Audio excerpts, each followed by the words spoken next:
Hello everyone, आपके बहुत ही popular demand पे आज लेकर के आई हूँ बायोटेक्नोलॉजी फॉर ऑल एग्जामिनेशंस। इसके 2 पार्ट होंगे। आज के पार्ट में हम डिस्कस करेंगे बायोटेक्नोलॉजी क्या है और उसके कुछ क्षेत्रों में एप्लीकेशंस, और अगले पार्ट की स्ट्रैटेजी हम वीडियो के एंड में डिस्कस करेंगे। ये वीडियो उन सभी एग्जामिनेशंस के लिए है जहां बायोटेक्नोलॉजी पूछी जाती है या उसके कुछ अनुप्रयोग पूछे जाते हैं। मैंने कोशिश की इसको हिंदी और इंग्लिश दोनों मीडियम्स में बनाने की। Please bear with me for my handwriting. मैं कोशिश करूंगी कि इस तरीके से इसको एक्सप्लेन किया जाए कि नॉन साइंस बैकग्राउंड वाले कैंडिडेट्स को भी समझ में आ जाए। Let's get started. पहला है बायोटेक्नोलॉजी हम पढ़ें कहाँ से, क्योंकि ज़्यादातर क्वेश्चन यहीं से आता है। ज़्यादातर लोग मुझसे पूछते हैं कि मैम इसका सोर्स क्या हो। तो प्लीज़ आपसे रिक्वेस्ट है, क्लास 12 की एनसीईआरटी में यानी जीव विज्ञान में चैप्टर 12 है और उस चैप्टर का नाम है बायोटेक्नोलॉजी एंड इट्स एप्लीकेशंस। तो इस प्रेजेंटेशन के लिए भी मैंने फाउंडेशन या बेसिस उसी चैप्टर को लिया है और उससे बात करते हैं। आपने अक्सर सुना होगा कि साइंस और टेक्नोलॉजी, कईयों को लगता है साइंस और टेक्नोलॉजी इंटरचेंजेबली वर्ड्स हैं, पर ऐसा है नहीं। साइंस का मतलब होता है कोई भी नया इन्वेंशन या कोई विज्ञान का आविष्कार करना, ये बताना कि इसके पीछे काम हो कैसे रहा है या क्यों हो रहा है। तो science is a discovery, science is a research. लेकिन उसको यदि हम इंडस्ट्रियल प्रोडक्शन के लेवल तक लेके जा सकें, यानी यदि हम एक ऐसा मेथड बता पाएँ कि हम उसका मास प्रोडक्शन कर सकें किसी भी साइंस बेस्ड प्रोडक्ट का, उसको कहते हैं टेक्नोलॉजी।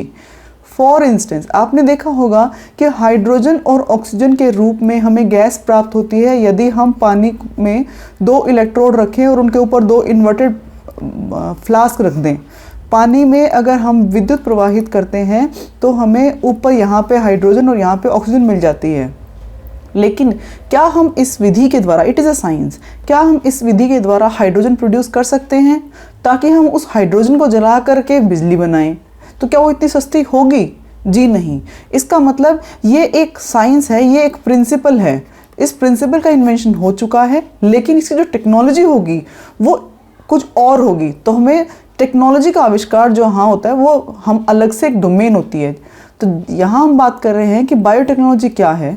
तो हमारी इस बुक में, इस चैप्टर में लिखा हुआ है कि इसमें करते क्या हैं। हम औद्योगिक स्तर पर दवाइयाँ या जैविक पदार्थों का निर्माण करते हैं।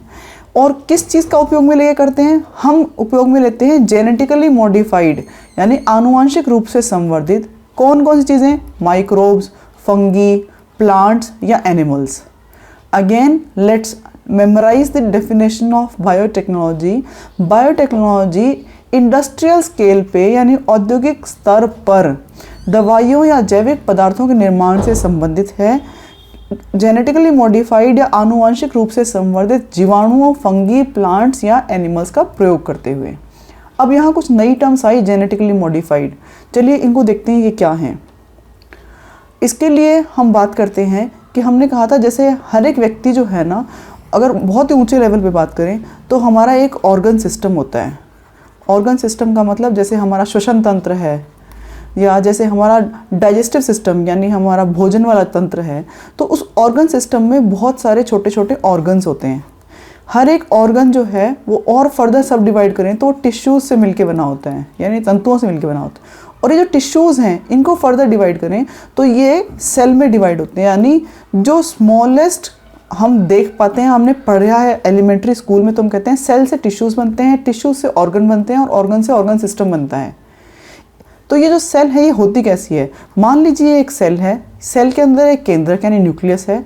उस न्यूक्लियस को और अगर हम आवर्धित करके यानी बड़ा करके एम्पलीफाई करके देखते हैं तो उसमें दिखता है कि हमें क्रोमोसोम्स नजर आते हैं। ये हमारा आनुवांशिक मटीरियल है। ये जो क्रोमोसोम्स होते हैं इनके अंदर डीएनए होता है, और डीएनए का जो स्मॉल सेगमेंट है, यानी डीएनए किससे मिलके बना है, या डीएनए का जो स्मॉल स्मॉल सेगमेंट्स उनको हम जीन्स कहते हैं। तो यदि हम इन जीन में परिवर्तन करते हैं तब हम कहते हैं कि हमारा जेनेटिकली मॉडिफाइड यानी आनुवांशिक रूप से परिवर्तित हमें एनिमल्स मिलते हैं या माइक्रोब्स मिलते हैं। तो ये जो प्रक्रिया है जिसमें हम या तो डीएनए को काटें छाटें, जीन को काट के अलग कर दें, नया जीन डाल दें, इन सारी टेक्नोलॉजी को हम बायोटेक्नोलॉजी कहते हैं। अब बात करते हैं कि 3 रिसर्च क्रिटिकल एरियाज एनसीईआरटी की बुक में दिए हुए हैं कि कौन कौन से क्षेत्रक हैं, यानी कौन से रिसर्च एरियाज हैं जहां हम स्पेसिफिकली फोकस करते हैं बायोटेक्नोलॉजी में।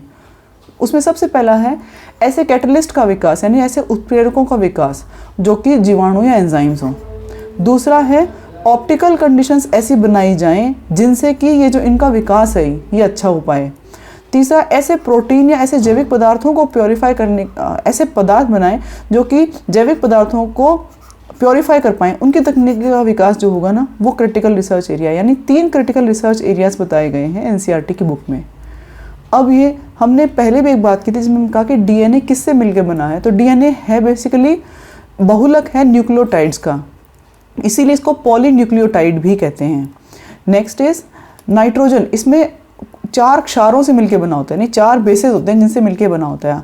आपको जैसे यहाँ दिख रहा होगा ए से टी के बीच में बॉन्ड है और जी और सी के बीच में बॉन्ड है। प्लीज़ इसको याद रख लीजिए, ATCG, ए टी से जुड़ा होता है, सी जो है वो जी से जुड़ा होता है। ए क्या है, ए है एडेनिन, टी है थायमिन, जी है गुआनिन और सी है पिरिडमिन। अब इसके लिए आपको डीएनए का जो डबल हेलिक्स स्ट्रक्चर है, हमने पहले बात की थी इसकी किसने खोज की एंड स्टफ लाइक दैट, तो प्लीज़ उसको भी याद रखिएगा और हरगोविंद खुराना जी को भी याद रखिएगा जो भारत से थे और उनको नोबेल प्राइज़ मिला था बाद में। अब बात करते हैं जेनेटिक इंजीनियरिंग थी क्या, तो सिंपल लेमैन की भाषा में बोलें तो जीन को काटना, इच्छित गुणधर्म का जीन जोड़ना यानी कंबाइन करना, और फिर डीएनए का पुनर्संयोजन यानी उसको रिकम्बाइन कर देना। क्यों, क्योंकि हमने देखा था कि डीएनए एक लंबा स्ट्रक्चर था और उसका एक सेगमेंट, यानी इतने सेगमेंट को माने कि अब ये जीन है तो इसको काटें, अपनी मर्जी का इसमें जीन डालें और वापस इसको कंबाइन कर दें, इसको बोलते हैं जेनेटिक इंजीनियरिंग। अब है ये कई प्रकार की होती है, इसमें सबसे पहला जो सबसे फेमस है वो है DNA recombinant technique. DNA recombinant technique, DNA पुनर्संयोजित तकनीकी। इस पुनर्संयोजन में करेंगे क्या हम कि सबसे पहले तो हमें जो जीन हमें चाहिए नहीं, यानी वो जीन जिसको हमें हटाना है, पहले उसकी पहचान करनी है और उसको हटा करके फिर हम वांछित को जोड़ देंगे। सबसे पहले क्या करेंगे, पहले स्टेज में हम काटते हैं। काटने के लिए आपको इस नाम को याद रखना है, न्यूक्लियेज एंजाइम का प्रयोग किया जाता है। इस पे बहुत बार प्री में सवाल आता है कि डीएनए की आणविक कैंची या मॉलिक्यूलर सीजर्स कहते किसको हैं, इसको कई बार रासायनिक चाकू भी कहते हैं। I am repeating for English medium candidates, आणविक कैंची मीन्स मॉलिक्यूलर सीजर्स। कहते किसको हैं, न्यूक्लियस एंजाइम को कहते हैं। ये 2 प्रकार के होते हैं, एक्सो और एंडो। जो एक्सो है यानी बाहर, एक्सो का मतलब होता है बाहर, तो ये डीएनए को बाहर से काटता है, यानी जो उसका डबल हेलिक्स स्ट्रक्चर है उसको बाहर से काटता है, और एंडो है जो उसको बीच से काटता है। अगले केस में हम क्या करें, अब हम काट चुके हैं, अगले केस में हम क्या करेंगे, पॉलीमरेज चेन रिएक्शन करेंगे। पॉलीमरेज चेन रिएक्शन का मतलब होता है हम डीएनए की बहुत सारी कॉपी बनाते हैं, पीसीआर टेक्निक। पीसीआर टेक्निक हमने कोविड में बहुत बार सुनी होगी, इस पर भी हम बाद में बात करेंगे, पर अभी ये कर रहे हैं कि स्टेज 2 में क्या करना है, स्टेज 2 में हमें पॉलीमरेज चेन रिएक्शन करनी है ताकि हम multiple copies of this DNA बना पाएँ। नेक्स्ट स्टेज में हम क्या करते हैं, लाइगेज एंजाइम का यूज़ करते हैं। प्लीज़ इन एंजाइम्स को याद कर लीजिएगा। थर्ड स्टेज में हम लाइगेज एंजाइम को यूज़ करते हैं एज ए वेक्टर। वेक्टर का मतलब होता है ग्राहक या लेके जाने वाला, तो एज ए वेक्टर हम इसको यूज़ करते हैं ताकि नया डीएनए कंप्लीट हो पाए। और स्टेज 4 में हम होस्ट सेल में इसको डाल देते हैं। होस्ट सेल का मतलब जहाँ से हमने शुरुआत किया, जहाँ हमने इसको इंसर्ट करना है उसके अंदर इसको डाल देते हैं। इसके बाद की जो स्टेज होगी उसमें क्योंकि हमें एक सेल मिल चुकी है तो हम इसको ऐसा परफेक्ट एनवायरनमेंट देंगे जिससे इस सेल का एम्प्लीफिकेशन हो जाए या सेल कई सारे पार्ट्स में विखंडित होकर के नई नई सेल्स का निर्माण कर ले, तो यानी उसका संवर्धन कर लेंगे। तो फिर से समराइज़ करने की कोशिश करती हूँ उनके लिए जिन्होंने कभी नहीं पढ़ा। जेनेटिक इंजीनियरिंग का मतलब है जीन को काटना और अपनी मर्जी का यानी इच्छा वाला जीन जोड़ देना और फिर से डीएनए को रिकम्बाइन कर देना। तो क्योंकि हम जीन को काटेंगे तो पहली स्टेज भी यही होगी। पहली स्टेज ये होगी कि डीएनए को एक्सट्रैक्ट करो और फिर देखो कि हमें कौन से जीन को काटना है, वहाँ तक पहुँचो, फिर काटिए। काटने के लिए किसका इस्तेमाल करेंगे, काटने के लिए आप इस्तेमाल करेंगे न्यूक्लियस एंजाइम का, जिसको मॉलिक्यूलर सीजर्स या आणविक कैंची कहते हैं। इस पे प्री में बहुत बार सवाल आते हैं और इनफैक्ट बहुत अक्रॉस वेरियस प्लेटफॉर्म्स इस पे सवाल पूछे जाते हैं। स्टेज 2 में हम क्या, चूँकि हम काट चुके हैं तो हम क्या करेंगे, स्टेज 2 में हम पीसीआर रिएक्शन करेंगे यानी पॉलीमरेज चेन रिएक्शन करेंगे, जिसमें हम डीएनए की बहुत सारी कॉपीज़ बनाएंगे। फिर हम स्टेज 3 के अंदर लाइगेज एंजाइम का उपयोग करते हुए जो हमने नया जीन डालना है उसको इंसर्ट करवा देंगे, जिससे एक नया डीएनए कंप्लीट हो जाएगा। ये जो नया डीएनए कंप्लीट हो चुका है उसको होस्ट सेल में डाल देंगे, यानी जिस सेल में हम इंसर्ट करवाना है उसमें डाल लेंगे और फिर उस सेल की बहुत सारी कॉपी बना देंगे। ये थी डीएनए की रिकॉम्बिनेंट टेक्निक।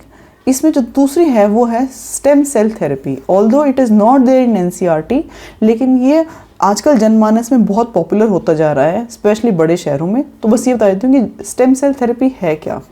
स्टेम सेल्स वो हमारी बॉडी की वो सेल्स होती हैं जो कि प्राइमरी सेल्स हैं और अविभाजित है, यानी अविखंडित हैं।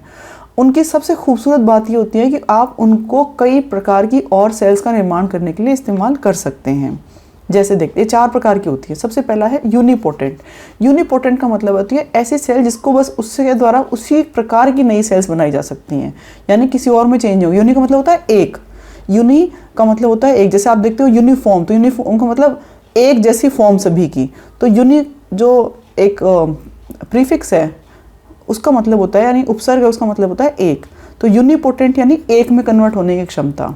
फिर नेक्स्ट आता है मल्टीपोटेंट। मल्टीपोटेंट का मतलब होगा एक से अधिक प्रकार की कोशिका सेल्स में ये सेल कन्वर्ट हो सकती है। यानी इमेजिन कर लीजिए कोई एक आपने एक सेल ली जिससे आप लिवर की सेल भी बना पाते हो, जिससे आप पैंक्रियास की सेल भी बना सकते हो, स्किन की सेल भी बना सकते हो, तो उनको बोलते हैं मल्टीपोटेंट। ये PO यहाँ से है। Next is pluripotent. प्लूरीपोटेंट वो टाइप की सेल्स होती हैं जो सिर्फ प्लेसेंटा को छोड़ करके, प्लेसेंटा वो कॉर्ड होती है जिससे एक बेबी अपनी माँ से अटैच रहता है, यानी सिर्फ उसकी सेल्स को छोड़ के बाकी सारी टाइप की सेल्स में वो कन्वर्ट हो सकती हैं। और एक है टोटीपोटेंट। टोटीपोटेंट वो वाली सेल्स हैं जो ऑल टाइप्स, मैंने एक जगह लिखा हुआ देखा था कि 225 टाइप्स ऑफ डिफरेंट सेल्स होती हैं, but let's not count on this, let's go कि वो ऑल टाइप्स ऑफ सेल्स में कन्वर्ट हो सकती हैं। अब एक क्वेश्चन दिमाग में कई बार आता होगा कि ऐसी कौन सी सेल है हमारी बॉडी में कहाँ मिलती है जो टोटीपोटेंट होती है। वो सेल मिलेगी जाइगोट में। 3 से 4 दिन का जो जाइगोट होता है उसके अंदर से यदि वो सेल निकाल ली जाएगी तो वो किसी में भी कन्वर्ट हो जाती है। जो ये प्लूरीपोटेंट या मल्टीपोटेंट सेल्स हैं, ये हैं जो डिलीवरी के टाइम पे प्लेसेंटा में से सेल्स निकाली जाती हैं। उनको आप इस्तेमाल कर सकते हो उस पर्टिकुलर बेबी के लिए किसी भी प्रकार की सेल में कन्वर्ट करने के लिए। अब ये इसको करने वाली कुछ कंपनीज़ के नाम हैं, जैसे लाइफ सेल नाम की एक कंपनी है जो कि स्टेम सेल को इकट्ठा करने का बहुत अच्छा काम कर रही है। क्रायोसेल नाम की एक कंपनी है। एम्स दिल्ली में भी स्टेम सेल बैंक बना हुआ है। आपके दिमाग में शायद ये बात आ रही होगी कि स्टेम सेल थेरेपी हमने बनाई क्यों। स्टेम सेल थेरेपी हमने कई कारणों से बनाई, जिसमें सबसे बड़ा कारण था मेडिकल फैक्टर।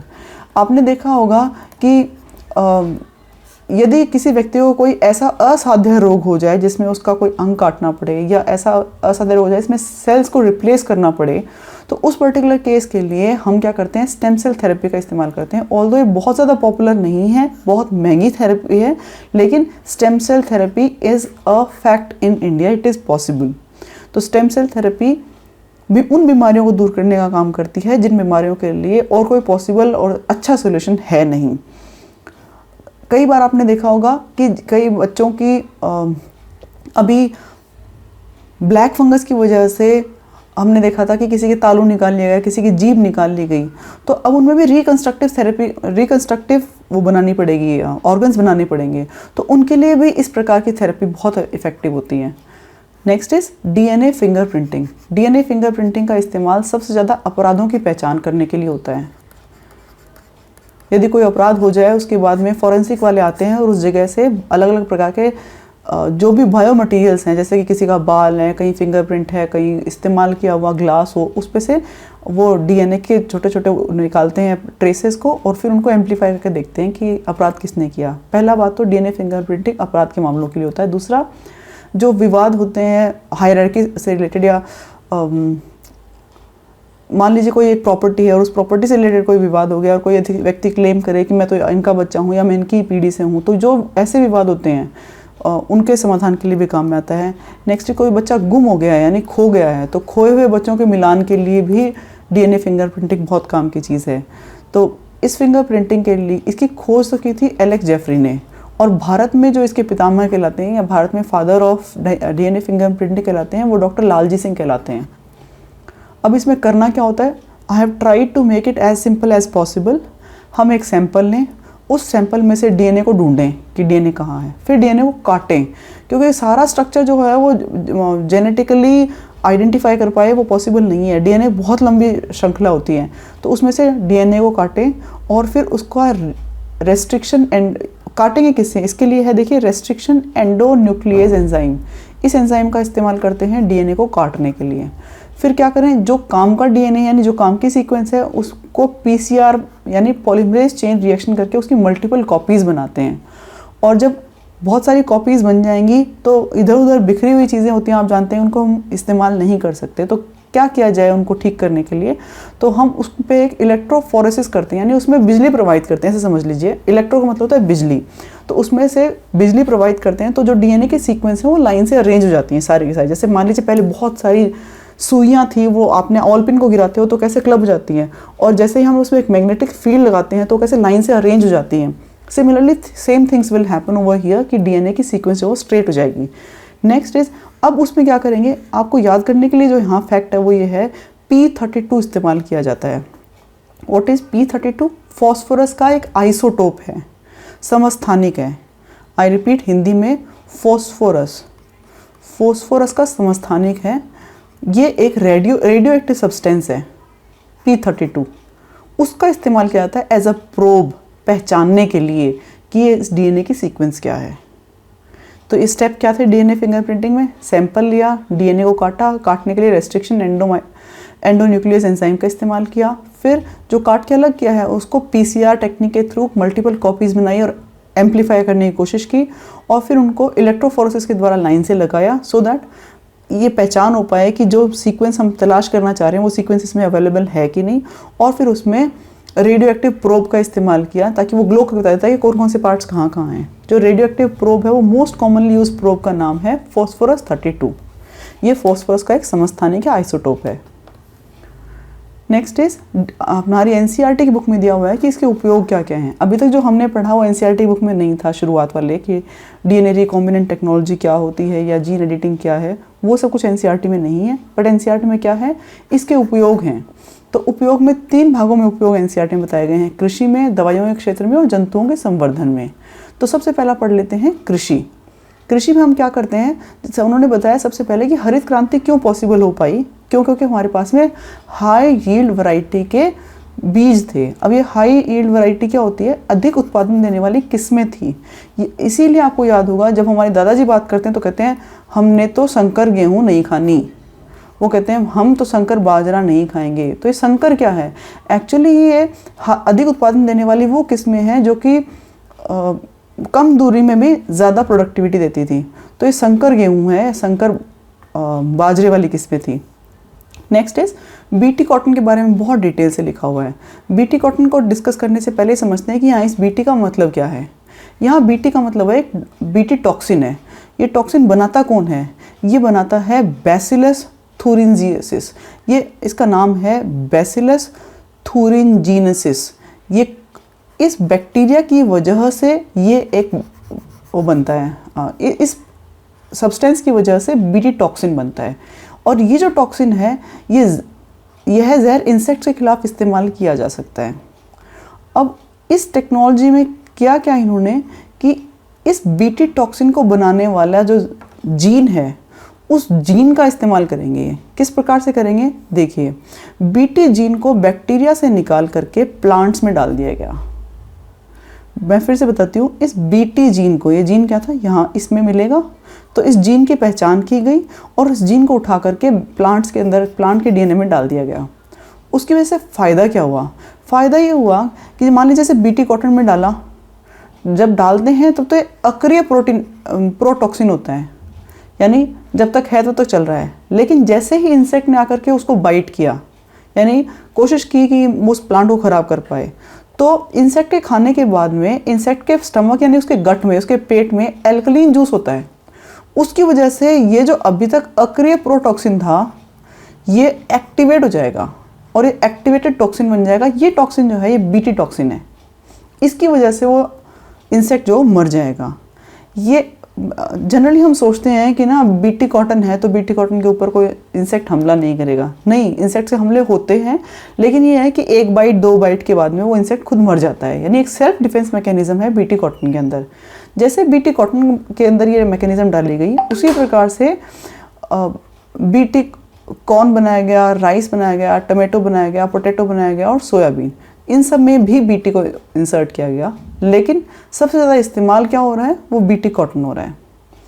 फिर यह जहर जिस जीन से बना है उस जीन का नाम क्या है, ये भी एनसीईआरटी की बुक में दिया हुआ है। तो हो सकता है इससे रिलेटेड कोई क्वेश्चन पूछ लिया जाए। तो ये है, इस जीन का नाम है CRY-A-C। आई बड़ा है, ए और बड़ा है और सी छोटा है, या फिर शॉर्ट में इसको CRY कह देते हैं, क्राई। इसको आप कैसे याद कर लेते हैं कि जैसे ही बीटी कॉटन की फसल को कोई इंसेक्ट खाता है तो वो रोने लग जाता है, क्राई करने लग जाता है, तो उससे याद आ जाएगा कि उसके जीन का नाम क्या है, क्राई। अगला हम देखते हैं पेस्ट रेजिस्टेंट प्लांट्स। ये प्लांट क्या हैं, इनका डिस्क्रिप्शन भी उसमें दिया हुआ है एनसीईआरटी में, जिसके लिए उन्होंने जैसे सबसे पहले तो सोचते हैं कि पेस्ट में और इंसेक्ट में फ़र्क क्या है। इंसेक्ट वो प्राणी हैं जिनके 6 पैर होते हैं और जनरली उड़ने वाले होते हैं, उनके पंख भी होते हैं। इंसेक्ट में बहुत सारी वैरायटी हम देखते हैं, मक्खी, मच्छर और भी खूब घूमते रहते हैं। लेकिन पेस्ट क्या है, पेस्ट उनसे थोड़े से और वाइडर फॉर्म है, जिसके अंदर जैसे चूहा है, मकड़ा है, रोडेंट है, झिंगुर है, ये सब जो है वो पेस्ट के अंदर कहलाते हैं। पेस्ट एक नेगेटिव टर्म है। इंसेक्ट कैन बी हार्मफुल और insect can be good for human being और anybody, but pest is always a negative term. Pest is an organism that can harm food or crops or even mankind. तो paste के resistant plant भी बनाए गए। इसमें जो example book में दिया हुआ है वो है कि नेमाटोड्स को ठीक करने के लिए, नेमाटोड्स क्या होते हैं, ये एक सूत्रक्रमी या गोलक्रमी होते हैं, छोटे छोटे पतले पतले कीड़े होते हैं, बहुत ही बारीक बारीक से ऐसे ऐसे कीड़े होते हैं। ये कीड़े कहीं भी हो सकते हैं, किसी भी प्रकार की उसमें पैदा हो सकते हैं और फसल को नुकसान पहुंचा सकते हैं। जो एग्जाम्पल बुक में कोट किया गया है वो कोट किया गया है तंबाकू का। तो उसमें बुक में लिखा हुआ है कि तंबाकू के जड़ों में यदि ये नेमाटोड्स हो जाएं, यानी ये सूत्रक्रमी हो जाएं, तो वो फसल को ख़राब कर देते हैं। और फोटो भी दिखाई हुई जिसमें दिखा हुआ है कि ना बहुत ऐसे ऐसे फाइब्रस रूट्स हो जाती हैं, तो यहाँ ग्रोथ होगी, प्लांट ऊपर बढ़ ही नहीं पाएगा, तो प्लांट का प्रोडक्शन जो है वो छोटा, मतलब प्लांट ऊपर छोटा ही रह जाएगा। तो अब ये इसके लिए किया क्या इन्होंने एक टेक्निक का इस्तेमाल किया, इसका नाम था RNAi। यहाँ RNA तो हमें पता है क्या होता है, आई क्या है, आई का मतलब है इंटरफेरेंस, यानी दखल अंदाजी करना। यदि कोई ये पूछे कि तंबाकू के जड़ों में कौन सा नेमेटोड मिलता है, क्योंकि एनसीईआरटी से ही जनरली सारे के सारे सवाल बनते हैं, तो यहाँ नाम थोड़ा लंबा है। This is meloidogyne incognita. अब ये है कि याद कैसे करें, ज़्यादातर नाम ऐसे अजीब अजीब से हैं, इनफैक्ट बायोलॉजी के नाम तो बहुत अजीब से हैं, तो मैं तो इसको सिर्फ ऐसे याद रखती हूँ, प्लीज़ बुरा मत मानिएगा। तंबाकू खाने के बाद में इंसान को ना नशा हो जाता है, और नशे के बाद में आदमी क्या करता है, म्यूज़िक चलाता है, डांस करता है। तो तंबाकू को क्या हम मेलोडी से जोड़ सकते हैं? आई थिंक हाँ, थोड़ा थोड़ा। तो यदि तंबाकू में कौन सा नेमाटोड होता है या सूत्रक्रमी होता है, तो उसका नाम सिर्फ आप मेलोडी से याद रख लीजिएगा, मेलोडी। क्यों? क्योंकि ABC टाइप्स क्वेश्चन यानी MCQ क्वेश्चंस की खूबसूरती होती है कि आपको हिंट पहले से अवेलेबल होता है, यानी आपको 4 ऑप्शन दिख रहे होते हैं। तो अगर आपको ऐसा नाम दीजिए जिसमें मेलोडी लिखा हुआ था, तंबाकू और मेलोडी, ऐसे याद रख लीजिएगा। ये तकनीक क्या थी, ये RNAi थी, यानी RNA को इंटरफेरेंस देनी है कुछ ना कुछ। वो क्या है, बस ये समझिएगा कि ये जो सूत्रक्रमी है डबल स्टैंडर्ड अपनाता है, जो सूत्रक्रमी है ये डबल स्टैंडर्ड अपनाता है, यानी dsRNA है। तो इस डबल स्टैंडर्ड RNA में हमने कोई ना कोई इंटरफेरेंस करी है, यानी हम ऐसा कर दें कि जो इस सूत्रक्रमी है उसको कंफ्यूज कर दें, पौधे में ऐसा DNA इंसर्ट कर दें कि वो सूत्रक्रमी कंफ्यूज हो जाए कि ओहो अब क्या करें, कौन सा RNA मेरा है और कौन सा इसका है। तो यदि वो कंफ्यूज हो जाएगा तो वो मर जाएगा, ऐसे समझ लीजिए। तो डबल स्टैंडर्ड, उसके साथ डबल स्टैंडर्ड गेम खेलने की कोशिश की जाती है इसके अंदर। तो आपको प्री के हिसाब से, मेंस के हिसाब से याद क्या करना है कि इस तकनीकी का इस्तेमाल किया जाता है। इस तकनीक में एक dsRNA होता है, एक मैसेंजर RNA होता है। ओके, और काम क्यों करते हैं हम काम इसलिए करते हैं कि जितने भी नेमाटोड्स हैं उनके लिए ये तकनीक का इस्तेमाल किया गया है, या फिर पेस्ट कंट्रोल प्लांट्स बनाने के लिए इस तकनीक का इस्तेमाल किया जाता है। इसके द्वारा हमने बनाया क्या क्या,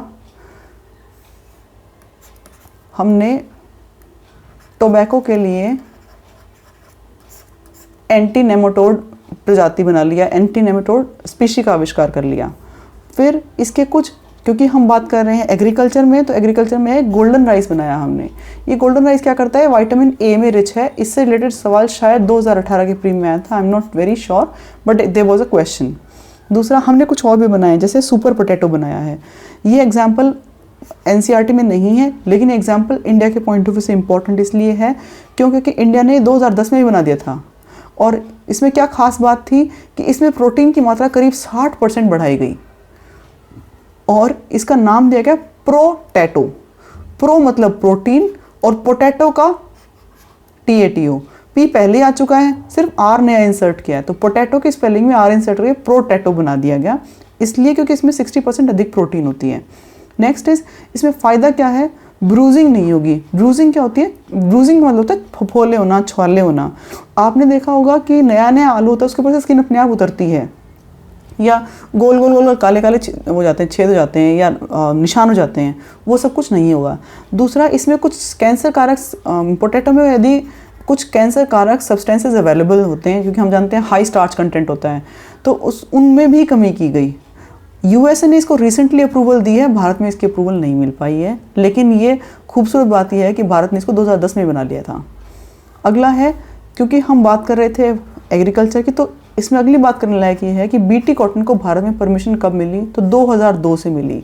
चूँकि कॉटन का इस्तेमाल खाद्य पदार्थों में नहीं होता, ज़्यादातर हम कपड़े बनाने में ही कॉटन का इस्तेमाल करते हैं, या फिर घर में काम में आने वाली और बहुत सारी की वस्तुएँ, तो इसमें ऐसी कोई चिंता थी नहीं कि हम बीटी कॉटन को के लिए रेजिस्टेंट हो जाएं। तो बीटी कॉटन ने एक बहुत ट्रिमेंडस डेवलपमेंट किया, भारत का वस्त्र उद्योग भी इसकी वजह से बहुत आगे फला फूला। भारत में ये 2002 से परमिशन है। अब हम दिमाग में एक सवाल आया होगा कि परमिशन देता कौन है, तो परमिशन देने के लिए एजेंसी है GEAC, this is genetically engineer approval committee. ये करती क्या है, ये जितने भी इनके पास में रिक्वेस्ट आती हैं फॉर अप्रूवल, तो उसमें ये देखते हैं कि किस टेक्नोलॉजी का इस्तेमाल किया गया, इस प्रोडक्ट को डेवलप करने के लिए क्या एथिकल प्रैक्टिस को यूज़ किया गया था, इनिशियल रिजल्ट्स कैसे थे, और फार वे यानी भविष्य में इसके रिजल्ट्स कितने नेगेटिव या पॉजिटिव हो सकते हैं, उन पर बेस्ड ये अप्रूवल देती है।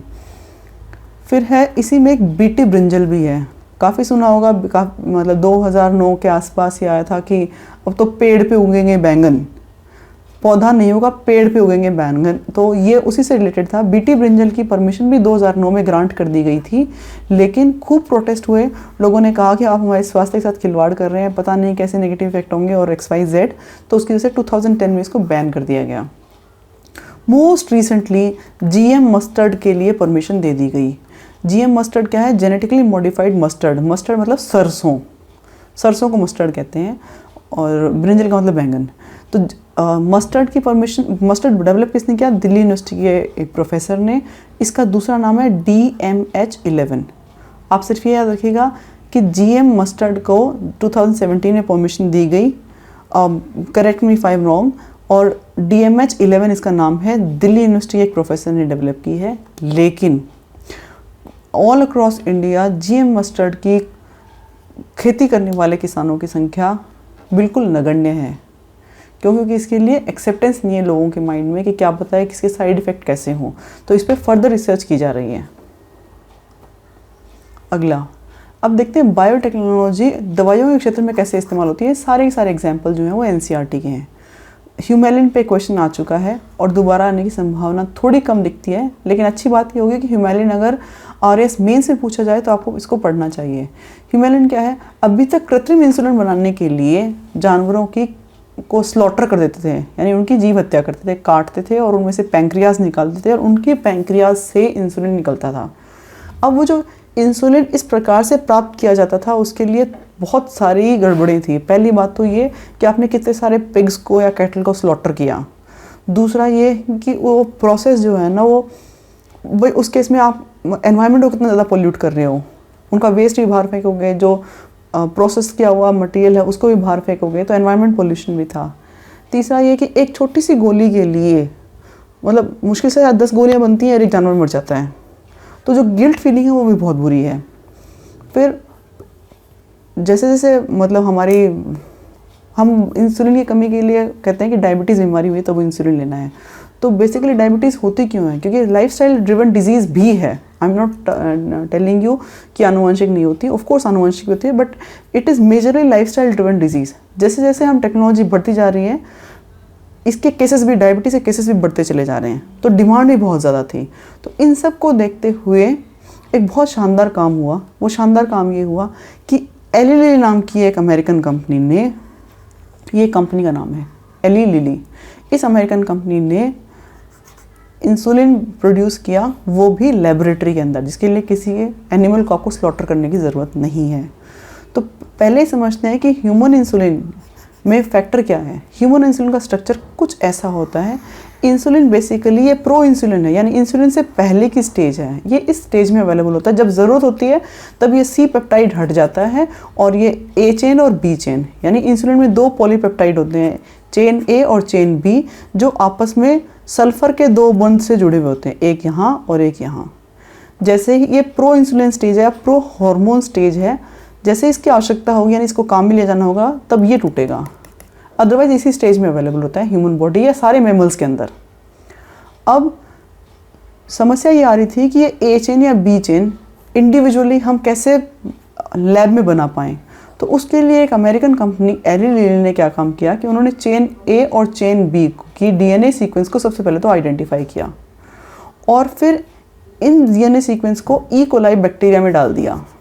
ई कोलाई बैक्टीरिया मानव के अंदर भी मिलता है, हमारी छोटी आंत में होता है, और इनफैक्ट ये बहुत कॉमनली अवेलेबल बैक्टीरिया है। ऐसे स्टेगनेंट वाटर में खूब मिलता है। इवन थोड़े दिनों पहले तो ये था कि गंगा में भी ई कोलाई बैक्टीरिया की मात्रा बहुत ज़्यादा बढ़ गई थी। तो it's a very common bacteria, very easily it can replicate itself.